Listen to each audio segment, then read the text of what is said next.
अस्सलाम वालेकुम नाज़रीन, प्रोग्राम जुर्म बेनकाब के साथ मैं हूं कैसर खान। नाज़रीन, शेखुपुरा में पेश आया एक ऐसा वाकया जिसमें एक सगे भाई ने अपने छोटे भाई को डंडों के पे दर पे वार करके उसकी जान ले ली। ऐसी क्या वजूहात थी कि एक सगा भाई ही अपने भाई की जान का दुश्मन बन गया? क्या कहीं उसके छोटे भाई का ही कसूर तो नहीं था? आज के प्रोग्राम जुर्म बेनकाब में हम इसी जुल्म और जुर्म को बेनकाब करें। सगे भाई ने अपने भाई को बड़ी बेरहमी से डंडों के वार करके कत्ल कर दिया।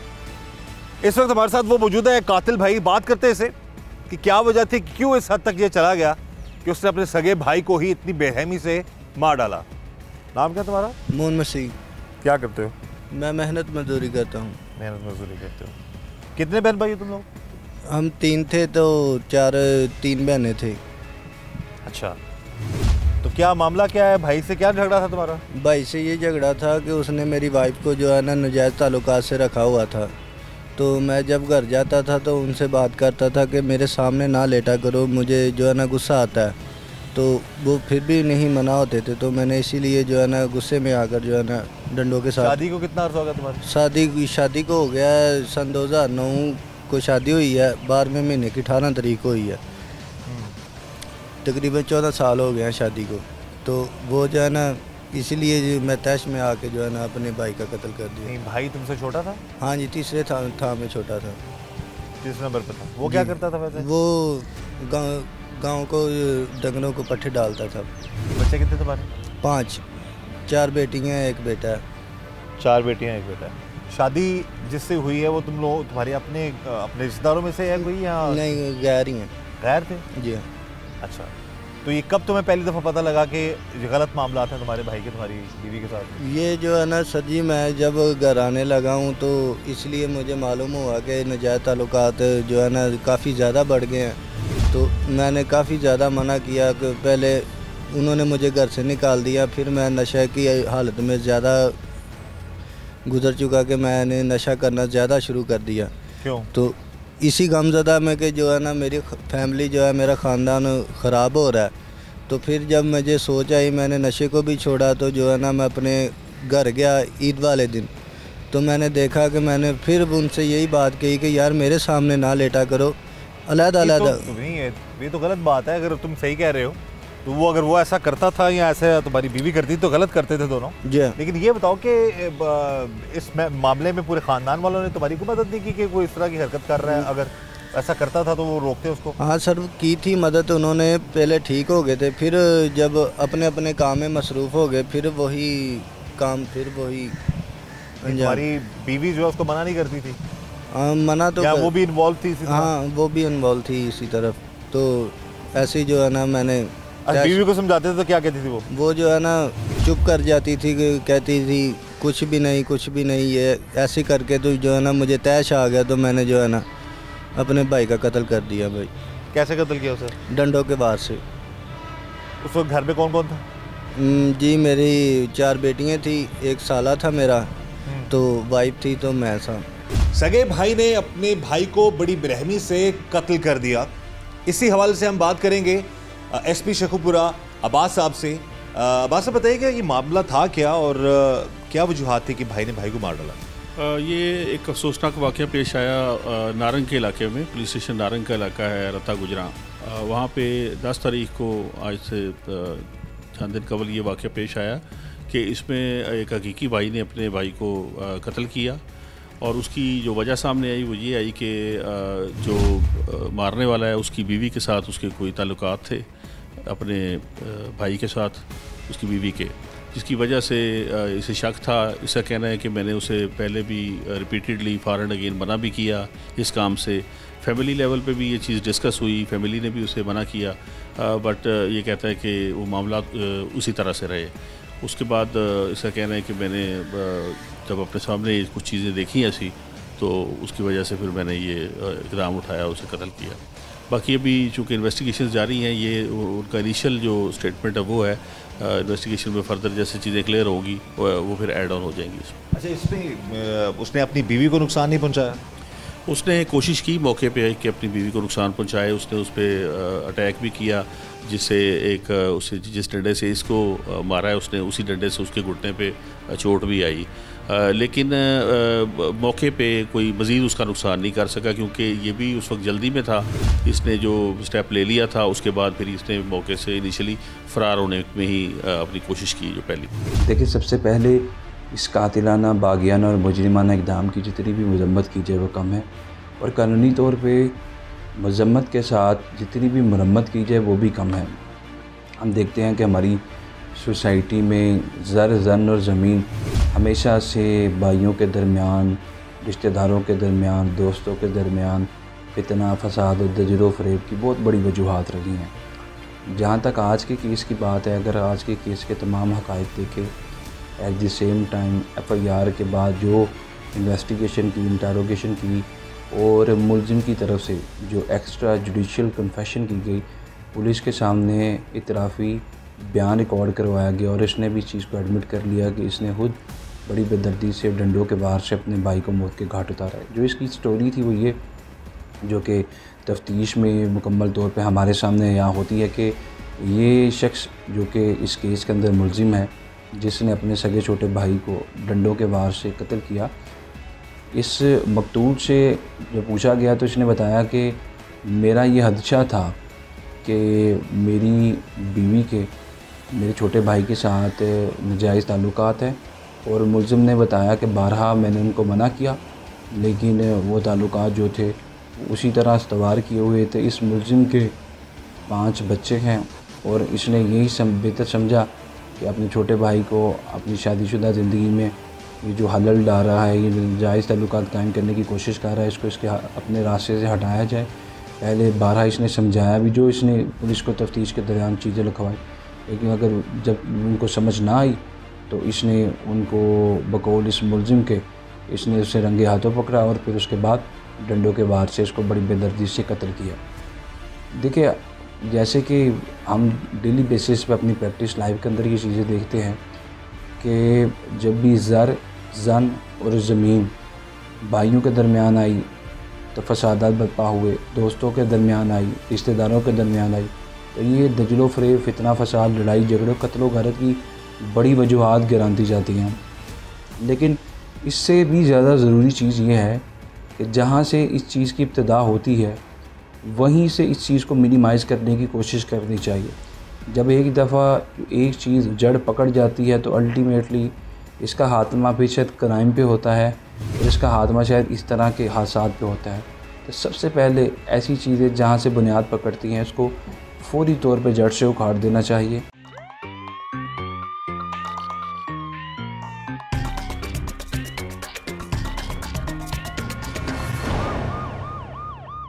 तुम घर आए उस वक्त तो वो कहाँ पर मौजूद थे वो दोनों? वो जिस डेरे पे काम करते थे उसी डेरे पे थे।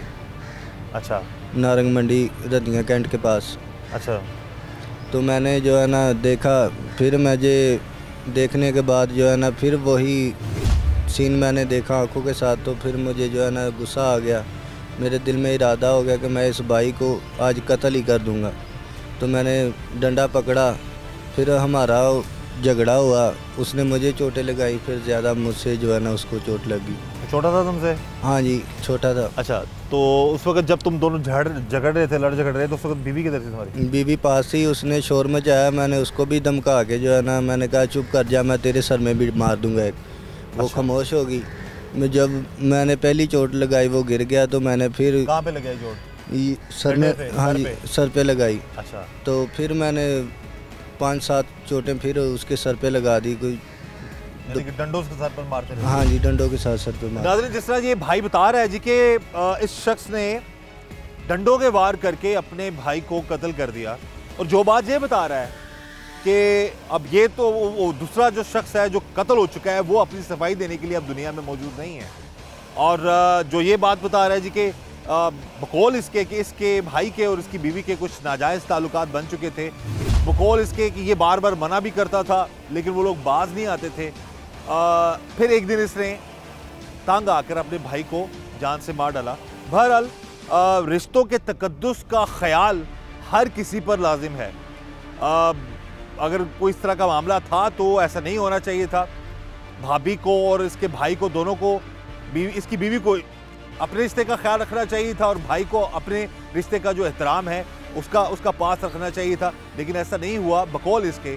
और इस तरह के जो मामला सामने आए हैं और इस शख्स ने इतना बड़ा कदम उठाया, फिर भी इस हद तक किसी को जो चला जाए, कोई किसी की जान ले ले, ये जस्टिफाई नहीं है। किसी को जान से मार देना ये किसी तौर पर भी जो है वो जायज़ नहीं। भाई को उसने कत्ल कर दिया, बीवी जो है इसकी अभी तक जिंदा है। अब तो चाहते हैं कि भाई को भी ये ना मारता, उसको भी कत्ल ना करता। अगर इसने बीवी को छोड़ दिया तो अच्छी बात है, बीवी को कुछ नहीं किया। अब लेकिन बाज़ वक़्त ऐसा होता है कि लोग दोनों को मार देते हैं। इस वक्त जी हमारे साथ मौजूद हैं कातिल और मकतूल दोनों का भाई। बात करते हैं उससे। भाई बड़ा अफसोस हुआ जी, इतना बड़ा ये वाक़या हो गया, एक भाई कातिल है और एक मकतूल है। ये मामला था क्या, इस हद तक बात क्यों पहुंची कि भाई ने भाई को मार दिया? दोनों, इसकी बीवी जो भाई था, दोनों एक साथ मिलते थे, तो हमने समझाने की बहुत कोशिश की। तो मैं तो लाहौर में काम करता था, मैं चले जाता था, मैं महीने बाद 15 दिन बाद आता था, तो समझा कर जाता था, बाज आ जाते थे, मगर से फिर वो ही काम शुरू कर देते थे। ये जो भाई है जिसने तुम्हारे भाई को कत्ल किया है, ये और इसकी बीवी और भाई तुम लोगों का वो उनका गलत मामला थे? जी जी। तो आप लोग समझाते थे? समझाते थे। तो बाज नहीं आते थे दोनों? जी। अच्छा, भाई को समझाते थे या भाभी को समझाते? दोनों इस भाई को समझाते थे। अच्छा जी। तो फिर क्या सारा मामला बिगड़ा इस हद तक? फिर कब इसने ये सारा मामला उठाया? ये इसने ईद वाले दिन का ये वाक़या, मैं काम पे था, मैं छुट्टी नहीं थी की मैंने, तो रात को 2 बजे मुझे कॉल आई, तो पता चला ये वाक़या हो गया। तो मैंने रात को 2 बजे उधर से निकल आया, तो सुबह 6 बजे उधर पहुंचा हूँ, तो डेड पार्टी उधर हॉस्पिटल में पड़ी हुई थी। जब इसने मर्डर किया उसके बाद फ़ौरन भाग गया उसके बाद कि कहीं उस एट द स्पॉट ही गिरफ्तार हो गया, लोगों ने पकड़ लिया? नहीं, ये मौके से फ़रार हुआ है, मौके से ये भागा इनिशियली, और उसके बाद हमारी जो पुलिस पार्टी है उन्होंने इसमें अच्छी एफ़र्ट की, जो उन्होंने इमीडिएटली इसको ट्रेस किया और अभी आज इसे ट्रेस कर लिया है, और ये आगे हम फर्दर इसको प्रोसीड कर रहे हैं। एविडेंस यकीनन इतना स्ट्रॉन्ग होगा कि कानून के मुताबिक इसको सज़ा मिलेगी यकीनन? उसमें एविडेंसेस बिल्कुल हैं जी, सारी रिकवरीज़ की जाएंगी, जो इसके लिए रिक्वायर्ड एविडेंसेस दरकार होती हैं केस की, वो सारी करेंगी। इसमें हमारी ज़िम्मेदारी है पुलिस की इन्वेस्टिगेशन की कि हम केस को जितना मजबूत कर सकें वो करें, क्योंकि ज़ाहिर है एक मर्डर केस है, तो उसमें कोई कमी नहीं छोड़ी जाएगी। बिल्कुल सही है जी। जैसा कि अब्बास साहब ने बता दिया कि पुलिस की पूरी कोशिश है कि तमाम एविडेंस जो हैं वो हासिल किए जाएं और कानून के मुताबिक इस शख्स को जिसने अपने भाई को कत्ल कर दिया, उस हवाले से उसको यकीनन कानून के मुताबिक सज़ा भी दिलवाई जाए। अच्छा, नॉर्मली इस तरह के जो केसेस में लोग जो हैं, जब इस तरह कोई इंसिडेंट हो जाता है तो गायब हो जाते हैं और उनको ढूंढना ज़रा आसान नहीं होता, काफ़ी देर बाद ये लोग मिलते हैं। तो आप बताइए कि इस हवाले से पुलिस पार्टी को कैसे तश्कील दी आप लोगों ने और कितनी जल्दी ये शख्स गिरफ्तार हुआ?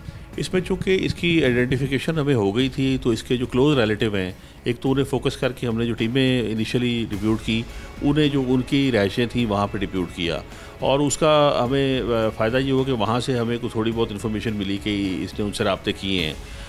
फिर तकरीबन 24 घंटे के अंदर अंदर पुलिस ने इसकी जो सारी फर्दर लोकेशंस के अकॉर्डिंगली जहाँ पे पॉसिबिलिटी थी वहीं पे फिर हमें कामयाबी हो गई, और ये मुलज़िम हमें 24 आवर्स के अंदर अंदर हमने इसको अरेस्ट कर लिया। देखें, जहाँ तक इस केस के अंदर सोशल एस्पेक्ट्स का ताल्लुक है, I must say one thing कि ज़र, जन और ज़मीन, ये रोज़ अज़ल से लेके आज तक हमारे माशरे के अंदर, हमारे समाज के अंदर कत्ल गारत, फितना फसाद, दजर फ़रेब और लड़ाई झगड़ों की बहुत बड़ी वजूहात गिराती जाती है। और चाहे ज़र हो, चाहे जन हो, चाहे ज़मीन हो, ये इंसान को इन चीज़ों की हवस में इस कदर अंधा कर देता है कि इंसान जो है अपनी कब्रें खोदने से पहले, अपने पाँव पे कुल्हाड़ी मारने से पहले या अपनी उंगलियां जलाने से पहले एक लम्हे के लिए तफक्कुर, तदब्बर, तहम्मुल नहीं करता कि इन चीज़ों की हवस के पीछे ये अपने खूनी रिश्तों के तकद्दुस को, उसकी तकरीम और तज़ीम को किस कदर पमाल करने जा रहा है। जैसे कि हमने इस केस के अंदर देखा, इसमें ये तो बिल्कुल कसूरवार होगा जो मुल्ज़िम है, इन्वेस्टिगेशन में सारी चीज़ें आई हैं, लेकिन इसके बावजूद भी जहाँ से ये तमाम चीज़ें बुनियाद बनी, जो रीज़निंग बनी, जो मिटिगेटिंग सर्कमस्टेंसेस है, अल्टीमेटली फसाद की जड़ तो वो शख्स बना जिसने अपने खूनी रिश्तों के तकद्दुस को और उसके भरम को तोड़ा, उसको पमाल किया और ऐसे ताल्लुकात कायम किए कि जो हम आप में भी जिसका तसव्वुर नहीं कर सकते कि इतने ये मुक़द्दस रिश्ते हैं, इनका एक मुकाम है हमारी ज़िंदगी के अंदर। तो मैं ये समझता हूँ कि जब हमारी ज़िंदगियों में, हमारे समाज में, हमारे माशरे में और फैमिली लाइफ के अंदर इस तरह की चीज़ें होती हुई देखें तो अल्टीमेटली इसके आगे हर मुमकिन कोशिश करें कि आप बांधें। अगर बांधने से कासिर हैं तो कत्ल व गारत कभी भी इस मसले का हल नहीं रही। अब ये जो मुलजिम है, जो मकतूल है इस केस के अंदर, इसने अपना एतराफ़ी बयान भी रिकॉर्ड करवाया। इसके 5 बच्चे हैं, तो अल्टीमेटली जब ही would be behind the bar और इसको कॉन्विक्ट किया जाता है इस केस के अंदर, तो इसने अपनी एक शख्स का तो कत्ल किया, लेकिन फिर अपने जो 5 बच्चे हैं उसको भी अपनी प्यार, मोहब्बत और शफ़क़त से महरूम कर दिया। तो मैं ये समझता हूँ कि हमारे बहुत से जो इक़दाम हैं, क्रिमिनल एक्ट्स हैं, वो अल्टीमेटली हमारे जो लोग हमारे साथ ज़िंदगियों में हमसे जुड़े हैं, मरबूत हैं, उनकी ज़िंदगियों को भी डिस्पर्स करते हैं। लिहाजा ऐसा इंतहाई इक़दाम उठाने से पहले कोशिश करें कि अपनी फैमिली लाइफ के अंदर, अपनी सोशल लाइफ के अंदर ऐसी चीज़ों का बगौर जायज़ा ले, ताकि कल कला इतना इंतहाई कदम उठाना की आपको ज़रूरत ही ना पड़े और ना आपको ये लेबल लगाया जाए कि आप मकतूल हैं या आप मुलजिम हैं।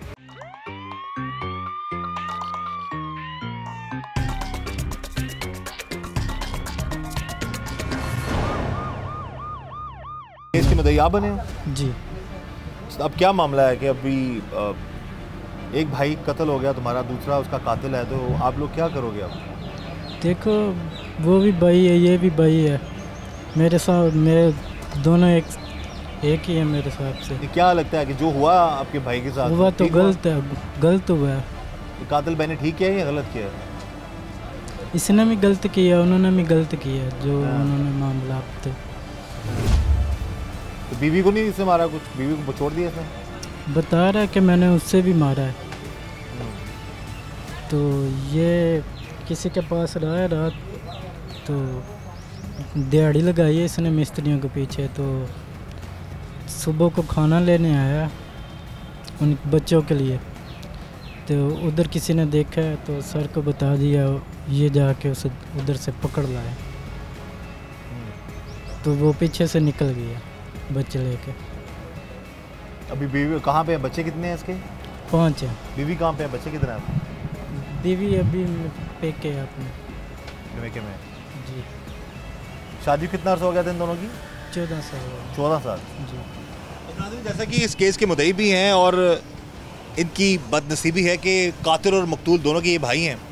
अब ये बता रहे हैं जी कि जो उनकी भाभी थी और जो भाई था जो कत्ल हो चुका है, उन दोनों को समझा रहे थे सब कि इस तरह के मामलात में ना पड़ें, बाज आ जाएं, लेकिन वो बाज नहीं आते थे। और फिर एक दिन जो कातिल है, जो वो भी सगा भाई था, उसने जब देखा कि उसकी बीवी और फिर उसका भाई बाज नहीं आ रहे, तो उसने अपने भाई को बड़ी बेरहमी से कत्ल कर दिया। बहरहाल इस तरह के मामलात से जी बचने की ज़रूरत है। गलत वो कर रहे थे तो उनके साथ भी उसका अंजाम भी बहुत बुरा हुआ उनका, उस लड़के का जो सगा भाई था। तो खुदा रहा अपने रिश्तों के तकद्दुस की पामाली से बचिए और इस तरह के मामला से बचे, नहीं तो इसका अंजाम बड़ा खौफनाक होता है। देखिए, जहाँ तक इस केस के अंदर लीगल एस्पेक्ट्स का ताल्लुक है, must say one thing in this regard, तो पाकिस्तान पिनल कोड के अंदर सेक्शन 302 रखा गया है कि कोई भी शख्स किसी दूसरे शख्स का नियतन कत्ल करता है, जिसे कत्लेअमद कहा जाता है, तो उसके लिए जो सज़ा सेक्शन 302 के अंदर न्यूमरेट की गई है या नंसिएट की गई है, वो सज़ाए मौत है या इम्प्रिजमेंट फॉर लाइफ है, जिसे उम्र कैद कहा जाता है।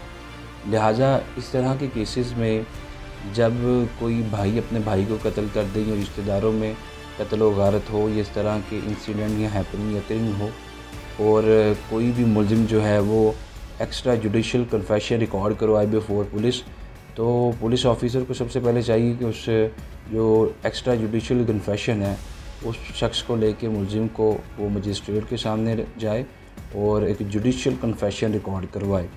एट द सेम टाइम इस तरह के केसेस में हम ये देखते हैं कि जब मुलजिम की तरफ से या मकतूल की तरफ से ये प्ली ले ली जाती है कि मैंने ऑन दी प्रोटेक्स्ट ऑफ ऑनर गैरत के नाम पे इसको कत्ल किया। जिस तरह इसने अपनी एक्स्ट्रा जुडिशल कन्फेशन में ये तमाम चीज़ें जो इन्वेस्टिगेशन में पुलिस के सामने भी आईं, इसने ये बयान रिकॉर्ड करवाया कि चूँकि इसको शक था कि इसकी ज़ौजा का और इसके भाई के आपस में नाजायज़ ताल्लुकात थे, जिसकी बुनियाद पर इसने गैरत की पुली को बुनियाद बनाते हुए इसको बड़ी बेदर्दी से मौत के घाट उतारा। तो ऐसे केसेस के अंदर जो है किसी किस्म की जो रिलैक्सेशन तो बिल्कुल नहीं होनी चाहिए, लेकिन हम ये देखते हैं कि फैमिली लाइफ का जो फैब्रिक है, जो कल्चर है, फिर बहुत सारी माफ़ियाँ, तलाफ़ियाँ, कंप्रोमाइज़ केसेस इस तरफ चले जाते हैं।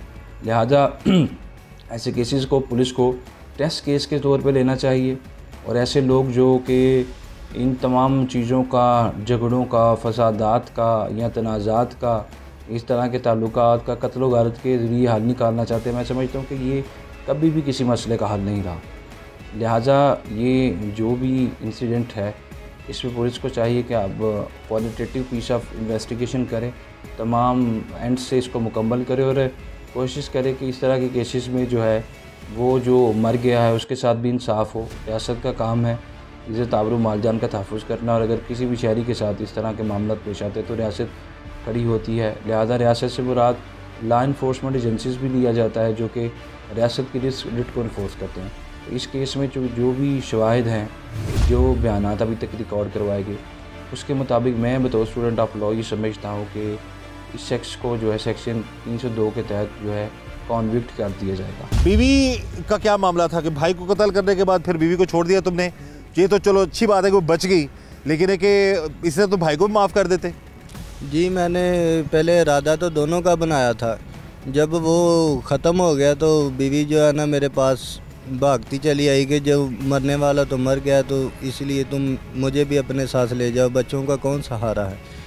तो मैंने कुछ सोचा ना समझा, मैंने बीवी को भी साथ में ले लिया, बच्चों को भी साथ में ले लिया। अभी वो अपने मायके चली गई है।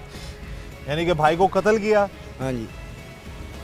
उस अपनी बीवी के साथ गलत मामला करते हुए तुमने देखा? हाँ बीवी भी साथ उससे उतनी ही बराबर की कसूरवार थी जी, लेकिन तुमने भाई को मार दिया? जी जी। बीवी को तुमने माफ़ कर दिया? हाँ जी, उसको भी मैंने एक डंडा लगाया था। लेकिन बीवी को माफ़ कर दिया ना जी, और बच्चे लिए और उसी के साथ ही तुम चले गए, जिसकी वजह से तुमने अपने भाई को मारा। हाँ जी। तो फिर उसको भी माफ़ कर देते, भाई को भी? बस भाई ने बहुत सारा गुस्सा मुझे दिलाया था, क्योंकि उसने बीवी गलत ना होती तो भाई की जरूरत थी कि वो उसके करीब भी जाता। बीवी छोड़ दी तुमने? जी सर।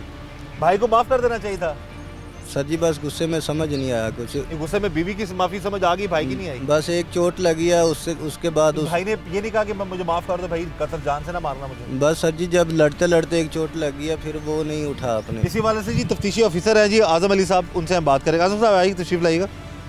ये क्या मामला था, क्या असल में क्या वाकई इसकी बीवी के गलत ताल्लुकात इसके भाई से? बिस्मिल्लाह। ये जो वकूआ है ना, वकूआ ये बता रहा है कि ये बंदा जो कह रहा है इसकी बीवी के तल्लक जो है ना इसके भाई के साथ ख़राब थे, इसके बकौल इसने उसको मना किया। ये जो सोटे का वार इसने किया, सोटा उसके सर पे लगा, वो तो उठा ही नहीं। इसने ये कह रहा है कि मैंने गैरत के नाम पे कत्ल किया, गलत किया इसने। अच्छा, तो क्या तहकीकात में चीज़ें वाकई सामने आई हैं? क्या वाकई इसकी बीवी के और उसके भाई के कुछ ऐसे मामला थे गलत? लेकिन बीवी सामने तो नहीं आई, जब सामने आएगी तो तब ही क्लियर होगा ना। ये तो कह रहा है, जो उधर की शहादतें में वो भी बता रहे हैं, ये घर वाले भी बता रहे हैं कि ये जो कहता है ये ऐसे ही है, लेकिन वो घर वाले कह रहे हैं, जो ये कह रहा है ठीक है। हाँ जी, लेकिन जब बीवी इसकी सामने आएगी, उसके बयान लूँगा तब पता चलेगा कि ये हालात क्या है। लेकिन घर वाले ये कह रहे हैं कि ये जो बात ये जो हाँ जी, ये जो गलत मामला थे। ये जो मदई है इसका भाई, ये भी कह रहा है, इसका चाचा भी कह रहा है, मैं भी इनके रिश्तेदार भी कह रहे हैं कि ये ऐसा था। जिस डेरे पे वो काम करता था, इसके बच्चों का पेट वो पालता था कमाई करके। अच्छा, मतलब वो डेरे पे वो इसकी बीवी भी और इसका भाई भी काम करते थे। ये काम काज नहीं करता था कोई? ये कुछ भी नहीं करता था, ये पहले नशा करता था। अब पता नहीं, ये कह रहा है कि मैंने छोड़ दिया है, पता नहीं कहाँ से इसको गैरत आई है, लेकिन बीवी सामने आएगी तो पता चलेगा। तुम नशा करते थे तो फिर तुम भी तो गलत कर रहे थे? जी सर, मैं नशा करता भी था। नशा करोगी? हाँ बोलो बोलो। मैं नशा भी करता था और मेहनत करके बच्चों को भी ला के देता था, कि खुद मैं नशे में नहीं था, अपनी कमाई को वेस्ट करता, मैं बच्चों को भी ला के देता था। तो इसलिए मैं उनको मना करता था कि यार मेरी बात मानो, कि मेरे सामने ना बस लेटा करो बस, और कुछ भी करो, मैं जब चले जाऊँ इधर से कुछ भी करो मेरे सामने ना लेटा करो। तो इस बात से तनाज़ा हो गया हम झगड़ पे, तो मेरे से हाथ में डंडा आया तो मैंने सर पे मार दिया। तुम्हारे समझाने पे तुम्हारी बीवी भी नहीं समझती थी? नहीं, वो भी नहीं बात मानी थी। वो कहती जाओ जो होता है वो कर लो।